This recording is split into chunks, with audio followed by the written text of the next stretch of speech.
you all for being here. And I want to begin by thanking the Episcopal Divinity School for your amazing support of this work that we're doing. And our technical assistance tonight is being handled by them and one of my trustee assistants. Each of the events that I have done, the prior event on hope, and now tonight, this one has been supported by the Episcopal Divinity School in such a wonderful way. And I am deeply, deeply grateful for that. I'm also grateful for all of you who have registered and come to join us tonight. And I'm especially grateful to the Right Reverend Paula Clark from the Diocese of Chicago and the Reverend Becca Stevens from Thistle Farms in Nashville, Tennessee, for saying yes to me when I just kind of flew into their space and said, would you come and do this with me? Would you come and have this conversation? And they both so graciously said yes. And I'm so grateful because without this kind of support and cooperation and collaboration, I would not be able to do the work that I feel so called to do. My organization is called Turquoise and Lavender Institute for Transformation and Healing, and I say that I am the founding director and the chief midwife. And the reason why I call myself a midwife is because Turquoise and Lavender is an institute that's looking for new ways to know and understand reality, and new ways to be in the world, new ways to give birth to the remedies that we need for the 21st century. So I believe that midwifery is a very good image for that. And we should be helping things to be born rather than trying to invent stuff. There's a lot of stuff that needs to be born. Let's go to the And I class. am very fascinated by the fact that in this time of psychological, spiritual, and physical disarray, we do have a lot of questions. But one of the most important things we have to remember is something that Audre Lorde said to us a long time ago. You cannot dismantle the master's house with the master's tools. And so in order for us, I think, to speak to the disarray and the struggle of the 21st century, we have to go backwards into some ancient ways of wisdom and ancient ways of thinking. And the ancients asked questions like, what is beauty? And what is love? And what is faith? And what is courage? And what is hope? And we have gotten so caught up in our own selves until we ask, how much faster can the computer go? And how many more things can I get done in 24 hours rather than kind of addressing some of these bigger questions? I think that it interests me a lot to think about that we now seem to think that intelligence couldn't save us, but artificial intelligence will. I mean, that to me is one of the funniest thoughts that has crossed my mind here of late. And so I'm convinced that we have got to go backwards to the wisdom of the ancients and ask some of these questions that they were grappling with and work on how we answer them for ourselves in the 21st century in order for us to find the remedies to what we need to have. And one of those important questions for this present moment is, what is courage? And we tonight have the wonderful pleasure of being in this conversation with Bishop Paula Clark, who has, in my book, become the embodiment of courage, just in terms of working her way back from serious illness and losses to this wonderful, beautiful woman sitting here on the screen tonight, ready to engage in this conversation. And Becca Stevens, whose courage and faith has led her to help so many women that nobody actually even cares about to find a place to be at home and to be whole again. And it takes courage that is not some little syrupy sweet cherry on top of a milkshake thing to do what both of them have done. So I want to begin by having them talk a bit about what courage is about for them, and then a moment when they have been more courageous than they ever thought they could be. And then we will go on to some other aspects of this very important energy system, because it is an energy system that we need to have access to and can have access to. So why don't we begin with you, Becca, and then Paula, and then we'll go from there.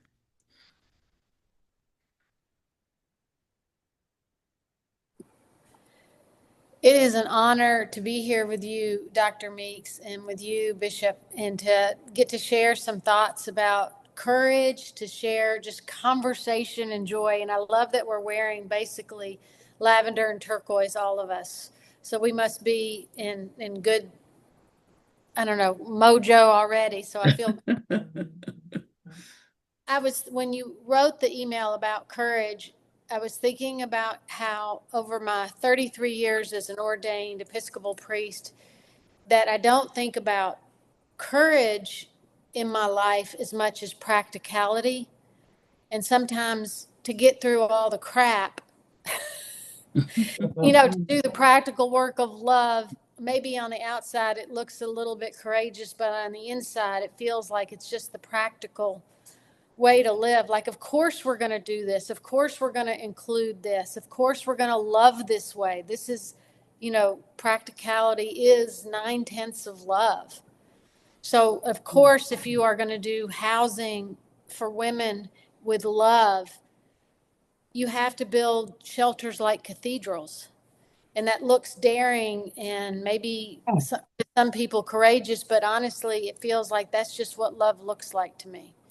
But the story I was thinking about was one of the first times. So, for those of you who don't know, Thistle Farm started in 1997 with a single house in Nashville, Tennessee, welcoming women who had histories of trafficking and addiction, who had known, short side of justice and the inside of prison walls, and not really the freedom of living their lives with autonomy and with choice and all those beautiful agency and all those beautiful things. But it grew, and so we grew many houses. We grew a national network. Thank God for the Episcopal Church and the dioceses that have welcomed us in. Thank you to Chicago. We've loved our relationship with you guys. We love Atlanta. Love the relationship with you guys. And it grew internationally, and we started working with women who were refugees. And the first, and it was because, human trafficking and refugees are inextricably linked. When you look at the news right now about what's happening in many places where USAID's been cut, trafficking has increased, and the danger, all that for women, it's tied together. And it's no accident that the most vulnerable people end up in these, impoverished places where trafficking and buying and selling women is not the unusual, horrific act it should be. So one of the first times we went into a refugee camp was in 2017 with a group of women who were Syrian refugees the husbands had fled earlier. The women and children stayed till the chemical weapons fell. And then y'all remember this, there were boats all the time going over to Lesbos and Greece and into refugee camps. And I started thinking about how it would be beautiful, those tragic boats and all the stuff that was happening, to weave those life vests that they used into welcome mats. And so got some funding and went over there. And they were not going to let us be in the camp. And they said, it's too dangerous. And then they said, if you just hire 9 women to start creating a justice enterprise to help themselves, their lives in this camp, you'll have a riot. And furthermore, you can't pay women who are refugees in this camp. You're not allowed to. And again, in my practical self, it's like, there's not going to be a riot, and you can pay anybody. If anybody has Venmo, it's not that hard to pay somebody. We can do this. And we went in, and the women that we began working with, it went from 9 women to about 56 women who were part of this. And they started 5 different businesses. And of course, the whole idea is that when you love people, you need to be concerned about their economic well-being. And the women organized within about 10 minutes. These courageous, brave women, that's the courageous folks, were so amazing that they started organizing buses into the camps and herb gardens so they could cook and all these beautiful things. And they were able to, almost all the women that we worked with were able to reunite with their families in countries like Sweden and Germany, because when you have money and you can have an attorney, you can reunite. you know. Mhm. Um, but for me, the stories like that over and over again are stories that are about getting to support courageous women and knowing two things that, and this I'll close on, knowing two things. One is that nobody really wants you to be the hero of their story, this courageous hero that comes in. Women want to be the hero of their own story.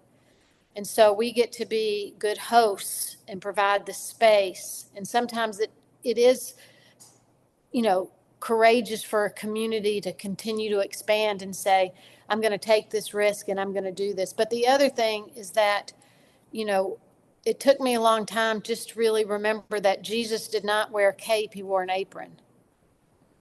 And when he said, if you want to follow me, and the most courageous thing we can do is tie the apron on and do that work. And finally, I want to say I'm sitting here with my dear friend, Franny Kieschnick, who is one of the first ordained women in the Episcopal Church, and we're at her house. And she is one of the most courageous women I know. And I just love everybody. Thank you, Dr. Meeks. And Becca, you should call me Catherine and Paula. We agree to that, I even know, though but it makes me even though nervous. we are when we're in the external world, we use our titles. When we're together, we don't need them because we have this relationship. Yes, Paula, it's your turn. So thank you. Thank you, Catherine. Thank you, Becca. I am honored to be among such wonderful women. And I saw the people who were coming into this webinar or this discussion, shall we say. Um, and there's some courageous women on this call too. So I just feel honored and blessed to be among friends, and many are friends. So thank you. So shout out to everyone because the courageous people on this Zoom, and I really know that to be true.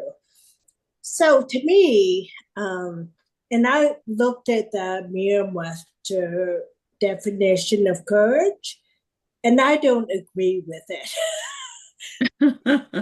because, the ability to do things without fear is not true. I don't think the fear goes away. I don't think Right. that that I think you are informed about what is risky in whatever you're doing and do it anyway. And for Mhm. me, that's courage to acknowledge and say, yeah, this is risky and I'm scared to death, but I'm going to do it Mhm. anyway. To me, that's courage. Um, and so it's in retrospect that I see that things that may have been accomplished are courageous, but in the moment, you kind of what I say. So forgive me, but you put on your big girl panties and you do it. And so, Yes. and that's what I've done. So I think, well, several things happened for me. Catherine made reference to the fact that I've faced very serious health challenges in the past. That happened though after I'd been elected bishop, diocesan bishop of Chicago, and I was doing the thing that you do, like get in shape. So I was at LA Fitness, working my butt off. And I've read since then that that can trigger what is called an AVM, arteriovenous malformation. I'd been living with this all my life, and I should have been dead a long time ago, but somehow God saw it that I would live, um, even though I had a malformed back of my brain. And So anyway, it ruptured and there was a mess at LA Fitness. And so, um, needless to say that it's been changed and different since then. And I almost died. And but I, thanks be to God, was able to bounce back. And the original consecration date for me, I spent in the hospital during COVID. And let me tell you, that was a lonely time, because no one can visit you and that kind of thing. It's a weird thing. And so even though I was elected on Our Lady of Guadalupe feast day, December 12th, 2020, I wasn't consecrated until um, September 17th, 2022. And needless to say, there's a whole bunch of big girl panic kind of things that happened during all that time. One of the major ones, though, was that I had the uh, blood brain bleed kind of thing, April 10th, 2021. And my husband, my beloved husband, who talked me into applying to be a bishop, died on November 22nd of the same year. So I just don't ever want to think about 2021 again. It was an awful, horrible year. And so during that time, I became very acquainted with doing the hard stuff, even though I was scared to death. And so I was,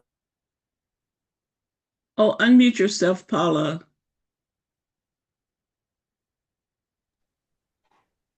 oh, there we Good. are. Yeah. Hey, so Catherine, do I have to start all No, over? no, no, no, no. It just happened. I think that was an accident. So keep going. You're fine. Okay, all right. I didn't think I was muted, but thanks for No, that. you weren't. Go ahead. All right, no problem. Um, so I was thinking about what I've done that's so courageous. And I'm sure that I know, as a matter of fact, there are women on this call today who have gone through the same thing. But I think the most courageous thing I had to do, and it wasn't not getting consecrated when I thought, it wasn't even in the Episcopal Church. You'll appreciate this, Catherine and Becca. There's such a thing as the Lambeth Conference, when everyone who's involved as a bishop goes to the UK and all that. And let me say, as an unconsecrated woman, Black bishop, that was no fun at all. Just, you could imagine what happened, and it happened. Um, so even that was not the worst. The worst for me was going in the middle of what was still a COVID situation and walking to the room, to my husband's room, who was diagnosed at that point with terminal cancer, and sitting with him and walking him to the near presence of God. That was the Mm. hard part, and that was the courageous part. And so in a strange kind of way, everything else may be considered as courageous, but the most courageous thing I did was to be present with my husband during the worst part of both of our lives, up to the place where he gave up his spirit and became closer with the elders. And Yeah. so, and so, quite frankly, yeah, I've had to do hard stuff, things I was frightened of. And people ask me, given the current climate of things right now in our society, really, how do I make it every day? One thing Becca talked about is love. Really, love propels everything. And quite frankly, because I've been through that situation, it's hard to scare me now. Just like it, I mean, I'm not scared of things. My question, and we had some really serious things going on at the Diocese of Chicago. We are facing some real challenges. But I say, can you bring my husband back though? No, no. And so, you know, as a Black woman who's grown up and lived through some very difficult things, I go back to the fact that I am historically, although it wasn't me, a survivor of the Middle Passage. And so we've seen a couple of things, really tough things. And so God didn't bring me to a place where I have the ability to give up. I really don't. I'm kind of hard-headed and stubborn and rough. I mean, I'm a sister from Southeast Washington, D.C. And some people know what that means. That means that I can be very pastoral and very gentle, but at the core, I'm kind of tough. And so, and so I think God made me that way because God knew it would not be an easy journey, but I'm journeying with Jesus. And so that helps the courage come forth. Thank you both so much. And so many threads out of your two sets of comments. But I love that you, Paula, went and looked up the definition of courage that you disagree with. And I also disagree because I don't think courage is the absence of fear. I think that having the engage in the energy of courage is being willing to do what you need to do, as you had described, Becca, and you described, Paula, in spite of the fact that you are afraid.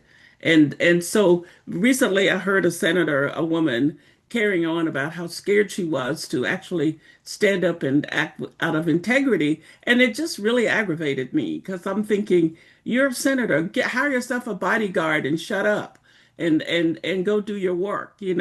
Don't be talking about you're scared and that's why you're just gonna acquiesce to all the stuff that's around.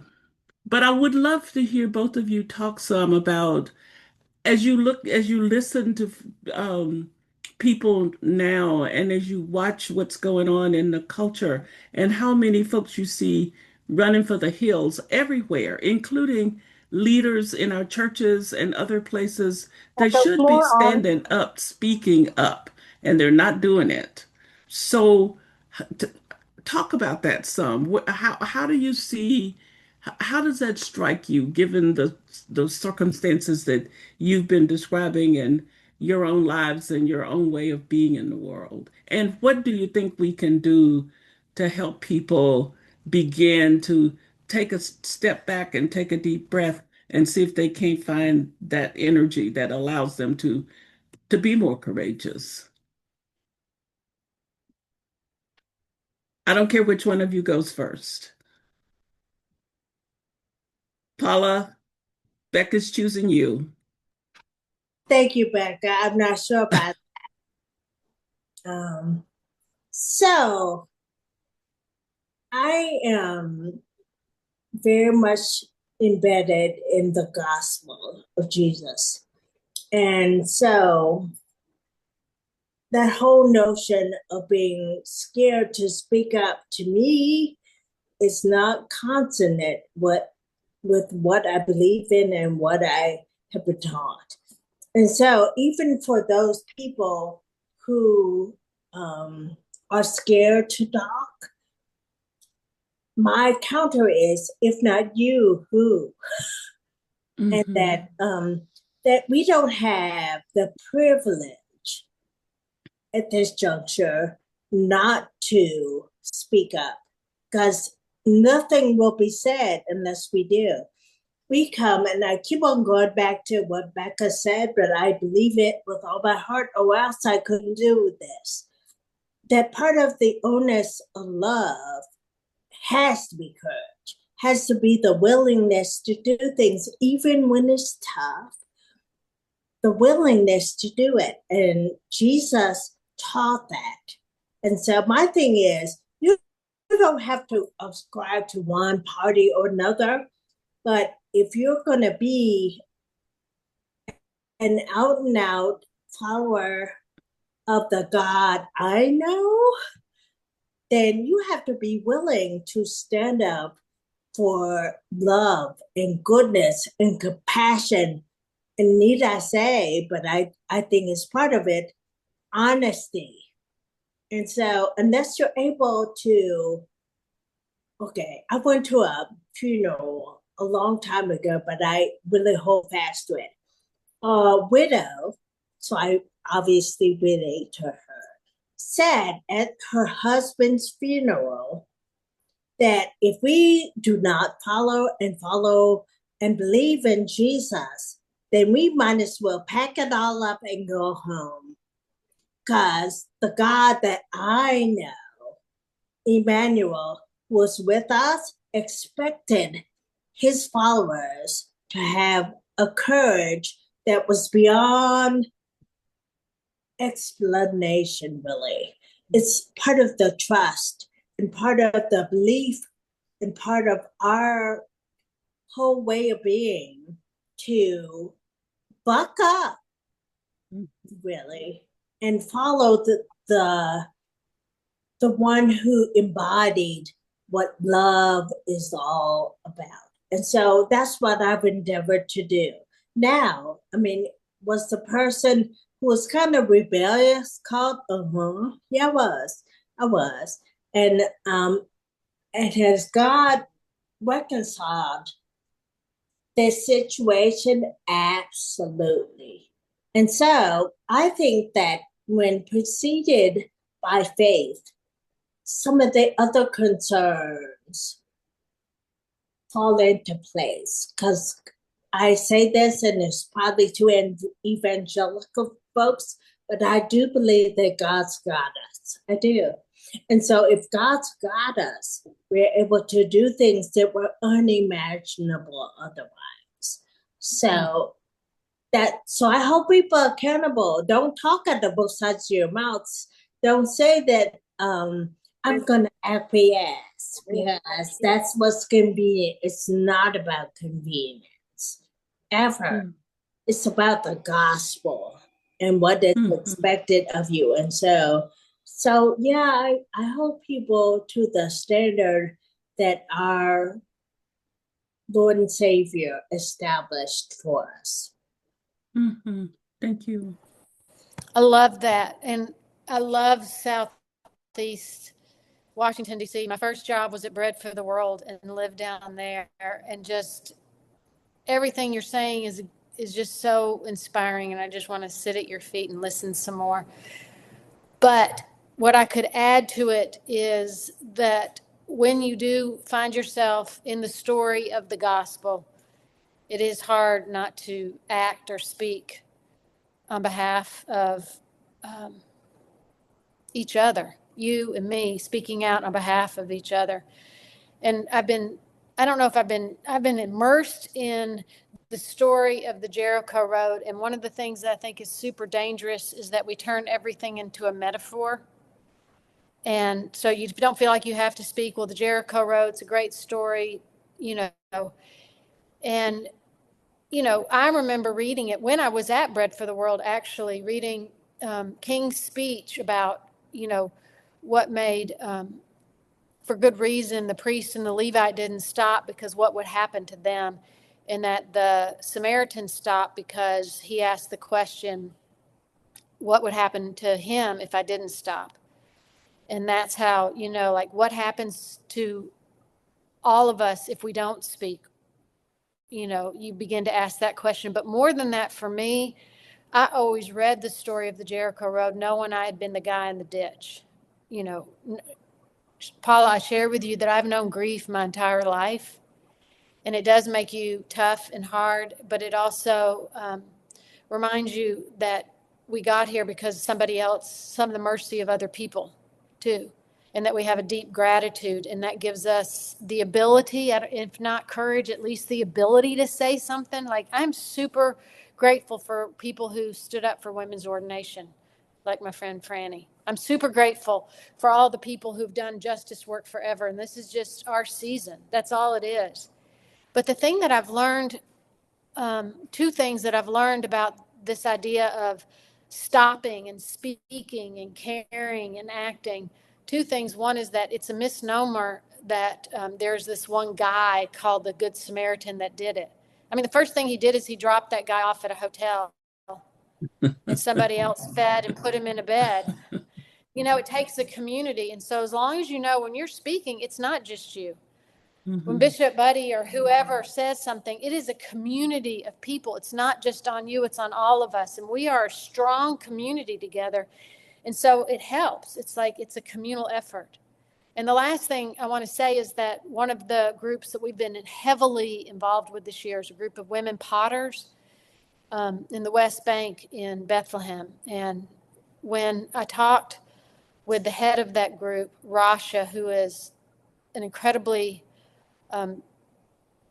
beautifully faithful, grounded in the gospel Palestinian who has taught so many women this beautiful craft and this beautiful way of being. She had to flee during a bombing, and I talked to her, and she had landed in Greece. And I was like, how did you leave? And she said, I had to leave with my children at midnight down the Jericho road. That it's still there, you know, the actual dangerous path of blood, this dangerous windy road is still a real threat in every way that we find these Jericho roads. And so it's incumbent on us to remember it's real. And that helps us speak out, I think. When I can remember, like, yes, there is the real issues that are affecting real people all over. And we are a strong community that get out of gratitude to say something and act in a loving way. And when you think about the women that you work with, and Paula, you have a diocese and you have a whole bunch of people with in varying places in terms of their own journeys, in terms of their faith. But you look at the struggle and the suffering. I mean, what do we say to the our Latinx sisters and brothers right now? What do we say to them? But particularly, why we all, I mean, a whole bunch of folks are out in the street, but we all should be a whole bunch more outraged than we are. You know, we're outraged and there's outrage being demonstrated, but we should be more outraged about what's going on. So, what do we say to them? What do we say to the folks that are being threatened now to lose their health care and their food stamps and all of that? How do we talk about that? How do we engage that under the umbrella of being courageous people grounded in a faith that does not give us the right to negotiate with evil? We do not, that is not one of our prerogatives. We are to stand against it and fight like you've been talking about. But the church is not doing that. So what do we do? You know, it's not collectively, it's not doing it. So, couple of things. One is that I see it. So I don't want to say it's not happening. I would say I'd like to see more of it. Mm-hmm. I know in my diocese, 27,000 people, 115 worshiping communities. So anyone who thinks the Diocese of Chicago is just a city is wrong. It's really a whole lot bigger than that and a whole bunch of people. And within that bunch of people, a whole bunch of caring people who have taken the reins of the courage to speak out. So much so, I've heard that we're kind of an inhospitable place. Well, who made it inhospitable? People of courage did. And so I endeavor to say everywhere I go, it's up to us. It's up to us to be the compassionate people. It's up to us to be the caring people. And our sisters and brothers who, okay, now I'm going to get real. There's a whole bunch of people who have things to be scared about under this context of our society. And some of the people who have gone through some things, and some people who are not that afraid, can always find some reason to be afraid, to be honest, because enough people are targeted in this current community for whether or not it's actually them. They often know someone who's being adversely affected. So the question becomes, what are you, and I mean you, for every single person I encounter, what would you do to stand up for people who might not have the ability to, or are fearful, quite frankly, to stand up? What are you doing for them? And you're right, Catherine. Our sisters and brothers have a bunch of reasons to be fearful. But the fact that there are a community of people who will stand up even when they cannot for one reason or another. I mean, we know about this and how people are facing deportation because someone else did something. Okay. And so we see it all over the place. My thing is, what can I or you or whoever is confronted with issues do in order to take care of others who are facing serious issues? And I have seen it, but I want to see it more. Can I tell a little story? All right. So I'm going to be real. I hope y'all can deal with me being real. So as a Black woman who has a disability, I've faced a thing or two as bishop. I really have. And there was one community I went to that did not support me, so much so that the rector talked badly about my, like, bishops have to do visitations. So before my visitation, this rector called me everything but a child of God. Much of what they were espousing was really untruths, to be honest. And so that visit was challenging on a whole bunch of ways. And eventually that rector retired and the new person came in. Now, one would think I'd be very recalcitrant about going back in there. I went back in there, and I don't know the political backgrounds of the folks who were there, but guess who rose up and supported me to the nth degree? Things that I would have hoped for, they brought forward without me even mentioning it. And things that had not happened in 40 years happened in that place. Financial help, emotional support, all this stuff. And so I've witnessed the people of God standing up despite what people might pigeonhole them to be. And so those are examples of what God can do in the hearts of people. And we never know what's going on in those people. And so my thing is to encourage. I am number one encourager of standing up and taking the reins and proving, quite frankly, certain people wrong, because the love for God might be within their hearts, and they know that this is the time, no time like the present, to rise up and really show their love for God.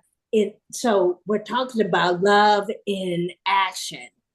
And so I am encouraged. No, we're not perfect. No, we ought to say things when it's inconvenient. But I am here to testify that I've seen it. And so more and more and more and more, we need that to be a part of the narrative that we as Christians or people who believe in the wonders that the Almighty, whoever we call the Almighty, can bring about in our own spirits. And so I have faith and trust despite what the data says. Forget the data. I see people who are giving their lives for other people, and I am thankful and I am encouraging more and more and more to come forward and do the hard things because God is grateful, and so are the people who have a community that embraces them. Yes. Becca, you want to add it? Yeah, I think it's what you're saying, Catherine. I almost said Dr. Meeks, but I changed it. But it's like this idea of going back to the ancient teachings, no matter what changes and chances are in this world or the way the pendulum is swung politically, that we don't do this in spite of all that, but because of it. And what Paula said, which is I agree with so much, is that like if you believe just the news on your phone, you wouldn't hardly get out of your house.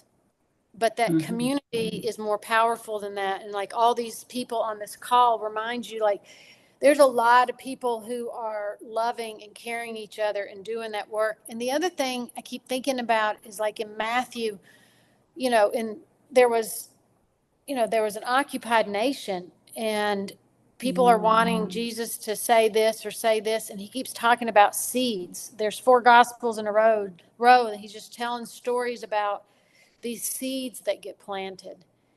And so I love believing in the vision of telling stories and not entrenching in new arguments, but telling the old stories that birth new seeds. And the example I want to share is the house that we've partnered with a group of, again, heroic women in Tucson, Arizona, who are started Casa Cardo Thistle House. And it's for women who have experienced horrific violence on the journey, who are, from Central and South America, who are trying to build new lives for themselves and their kids. And so it's the model of Thistle Farms, but it's with all asylum-seeking women.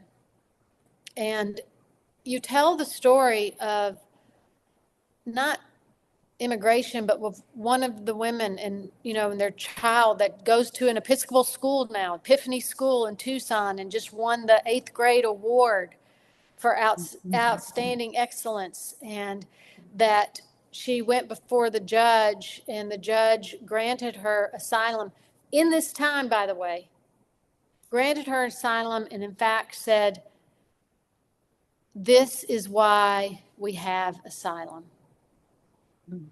You are the reason that there continues to be, again, this courageous, heroic people doing this and communities coming around them to be good hosts, to provide resources and spaces for that, what Paula is saying, this incredible healing power of love and God in our lives within community. And if we share those stories, those seed stories, it brings us enough inspiration or spark or courage to say, like, yeah, I'm willing to keep going.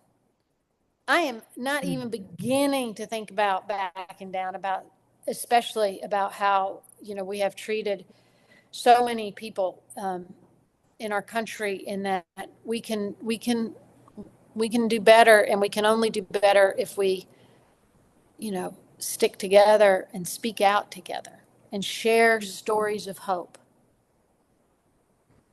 Yes, someone wrote to me when they would, in response to the flyer about this conversation about courage is different in different situations. For instance, African Americans, Latino people, Native Americans, people on the street. Those people have a whole different set of challenges than somebody sitting in their gated community trying to decide if they want to read a book that might disrupt their thinking.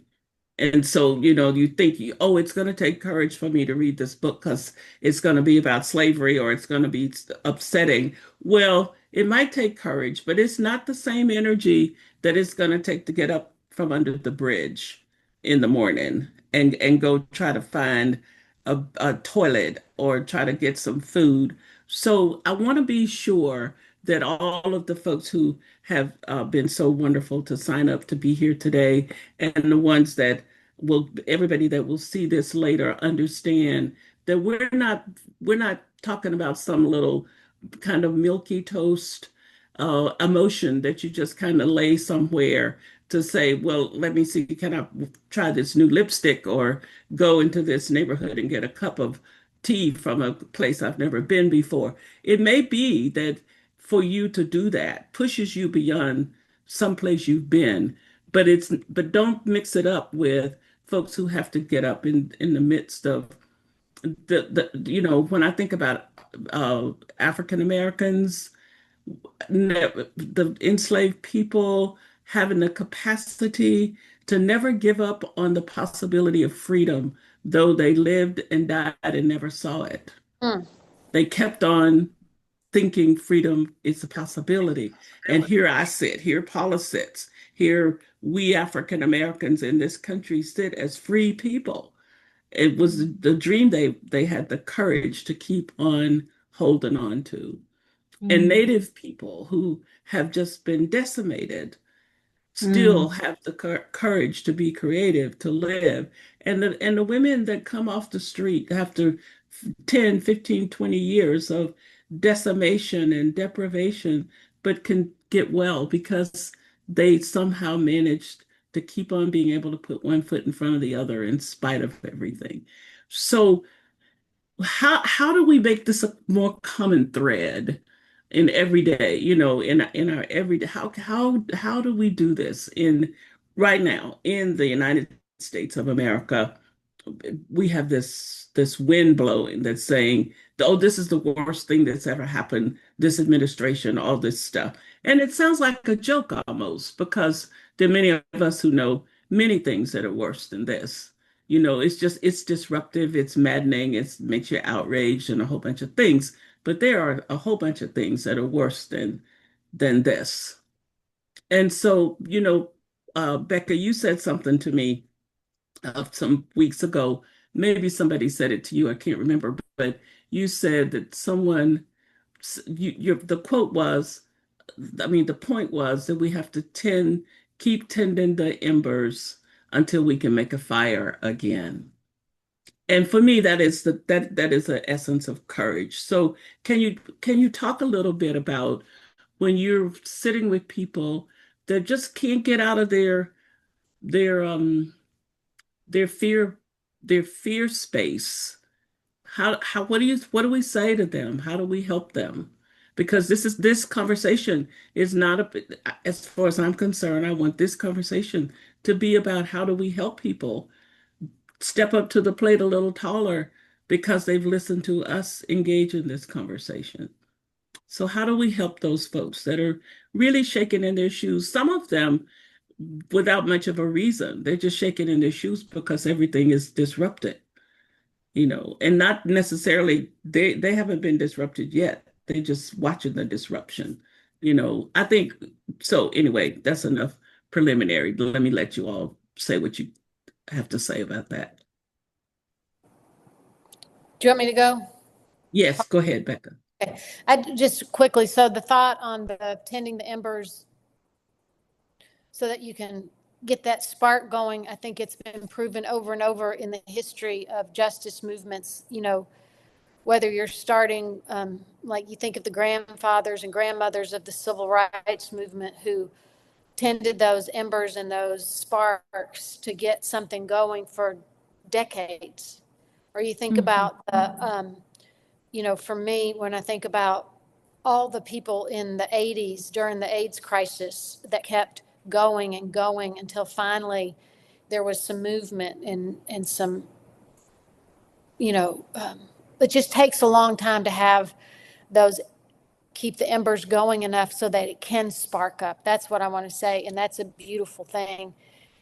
And I really think that, you know, there have been women from the communities that I've tended for 30 years under many presidents who have been deported. Every single president, I don't care who it is, name them, they have deported a woman who has been a victim of human trafficking across the border. So, you know, we have kept going, and we've tried to keep the conversation going, and I'm as dedicated as ever to do that. The other thing about what I think about what you say is that, you know, there's a lot of pastors on this call, and the storytelling from the pulpit about sparking hope and freedom and doing that has a big impact. And I think, you know, as we keep telling the story of love that calls everybody to action, that calls everybody to stop on the Jericho Road, that calls everybody, you know, to put on their big girl panties or their apron or whatever we want to call it, and say, you know, exactly what Paula said. You can be afraid and do it. That's not a problem. That's all I got to say on. And before you say something, Paula, I want to say I want the men on this call and the men who listen, even though we have talked a lot about women and us standing up, it's everybody. This conversation is about everybody, and everybody who's got any capacity is included in what we're thinking and talking about. Go ahead, Paula. Thank you for that clarification. I think it is everyone. So I love the whole notion, Becca, about keeping the embers going and spark will happen. Some of the experiences I've had have been just like that. And they've also included men who have set the example that they probably never lived to see happen, to be honest. You brought up the AIDS crisis, and that is so front and center for me. So why does Paula stand up for LGBTQIA plus rights constantly?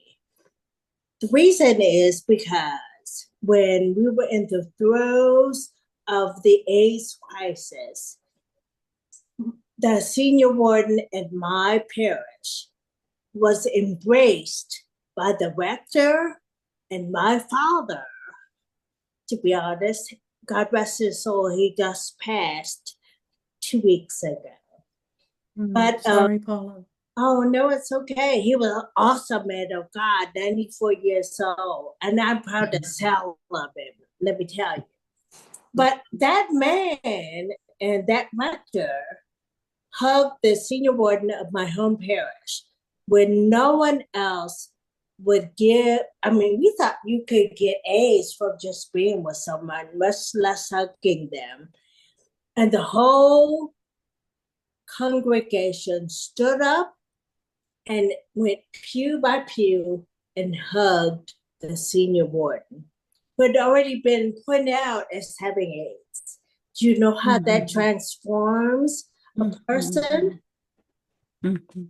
I mean, so it was the act of love, unconditional love, love in action that I witnessed that said to me, you have to be dedicated to that. One small action can change. And I loved your idea about community. You don't know how many people you can touch by your courage to stand up in the midst of fright.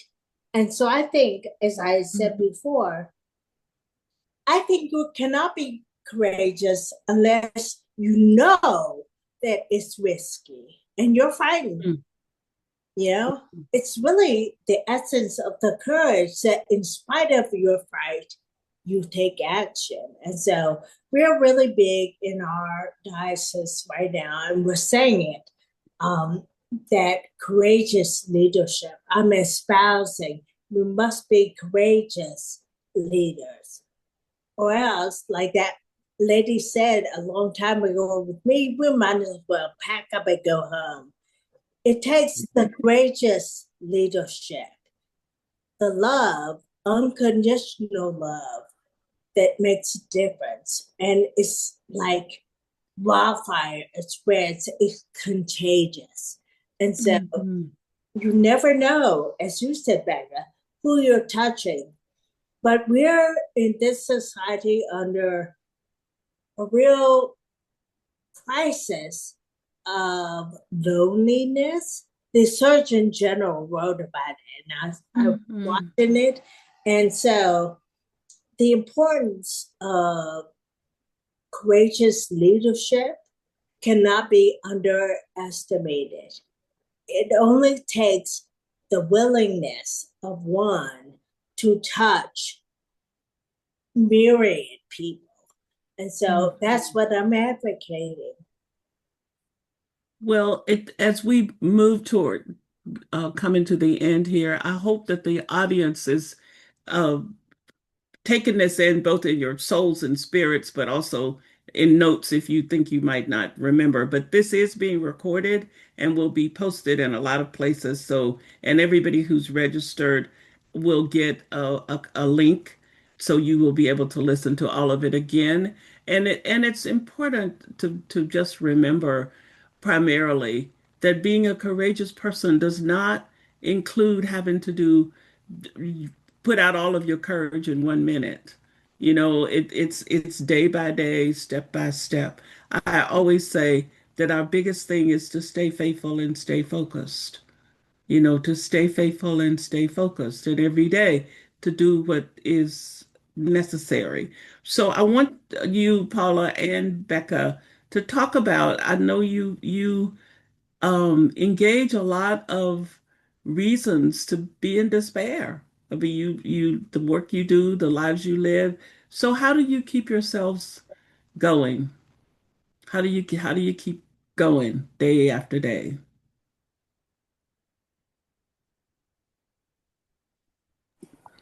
I can go.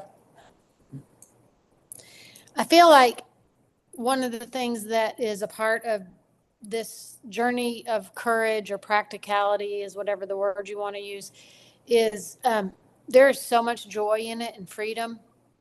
When you get to have that freedom to speak your truth, when you get to have the freedom to act in love, some of it is hard and heartbreaking.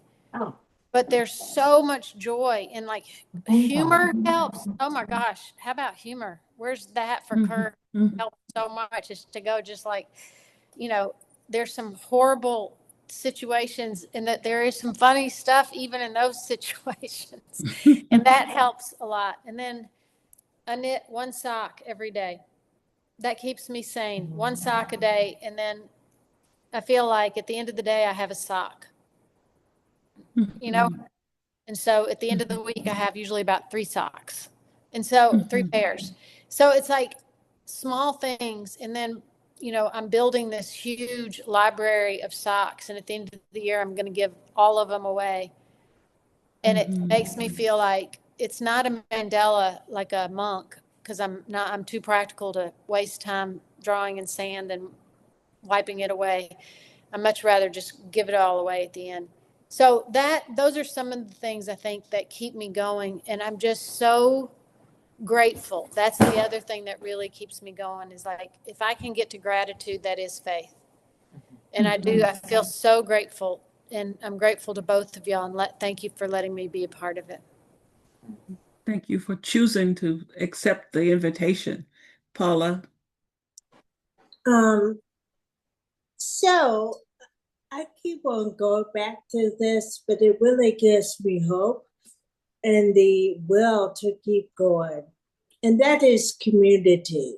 There are times, quite frankly, when I can feel so isolated and so hopeless. But inevitably, there's someone in community that picks me up and reminds me that I, myself, or whoever we're talking to make a difference.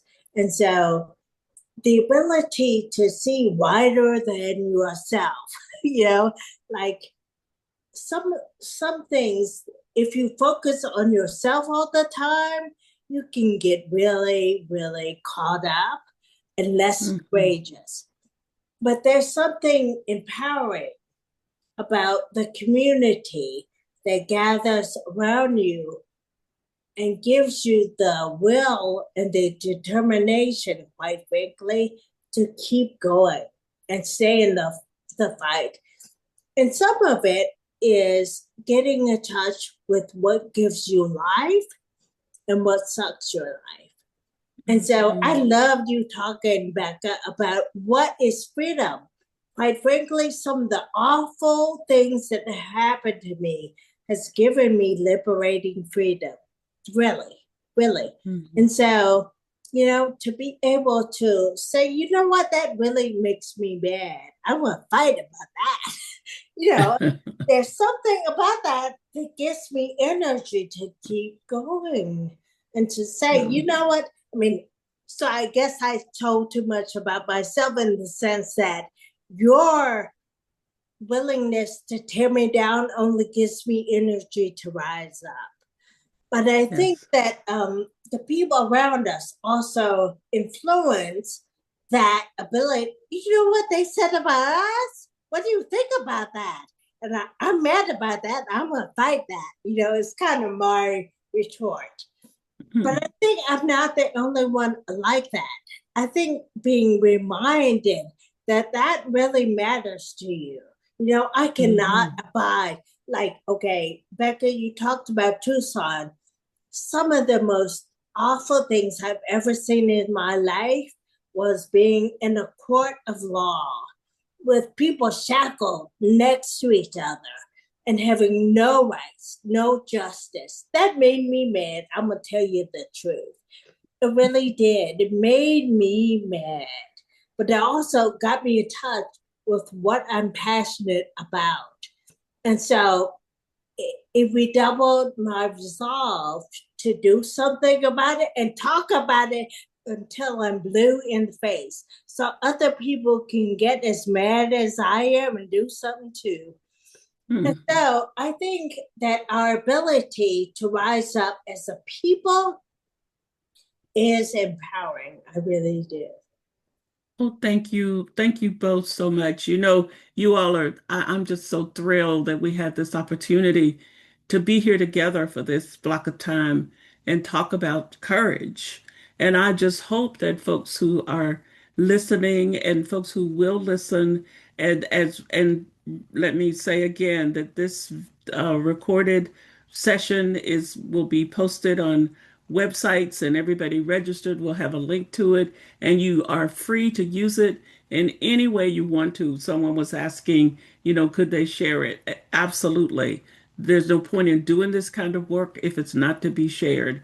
Again, it's about the community, and we are here to hold each other together and walk together and do the best we can to come up with the best remedies for the struggles in front of us. So I'm so grateful for your presence, for everybody who's been here for this time, for the folks who will continue to share this session. And Becca and Paula, you all, I talk about y'all all the time, and I just love that we get to be together. This has been a great delight for me and all of you that are participants. I just thank you so very much for choosing to come and spend time with us. And we all gotta be just a half a shade braver, just a half a shade braver every day, just a half a shade. And we just and we will be given what it takes to do that as long as we are willing to be faithful and kind of keep our ears to the ground. So thank you so much, and I just pray that we will continue to be bearers of light in ways that really help the darkness to know that it should be